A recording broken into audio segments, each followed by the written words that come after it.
অর্জন করার পরে তারা সরকার গঠন করেছেন। এখানে তারা বলছেন তাদেরকে 51% মানুষ ভোট দিয়েছে, কিন্তু গণভোটে সংস্কারের পক্ষে সংবিধানের যে সমস্ত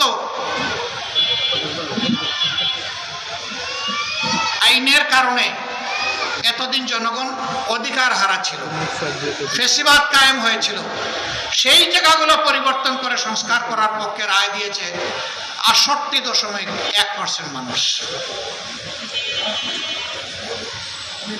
এই গণভোটের গণরায় ইতিমধ্যেই সরকারি দল অস্বীকার করেছেন। আপনারা দেখেছেন সংসদে আপনাদের হয়ে আমি দাঁড়িয়েছিলাম, পয়েন্ট অফ অর্ডারে দাঁড়িয়ে জনগণের হয়ে আমি কথা বলেছি। মাননীয় স্পিকার আমাকে নোটিশ দিতে বলেছিলেন, কার্যপ্রণালী বিধির 62 বিধিতে আমি নোটিশ দিয়েছি। এটা গ্রহণ করে 2 ঘন্টা আলোচনা হয়েছে। আমরা আশা করেছিলাম, আমি যেমন গণভোটে হা ভোট চেয়েছি, জনাব তারেক রহমান তিনিও কিন্তু গণভোটে হা ভোট চেয়েছেন।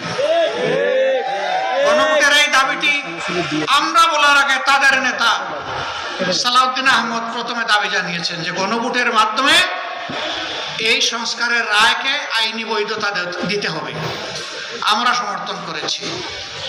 ভোটের দিন পর্যন্ত আমাদের অবস্থান ছিল এখন যারা সরকারি দল, এখন যারা বিরোধী দল, কিন্তু ভোটের রেজাল্ট হওয়ার পরে তারা বদলে গেছে।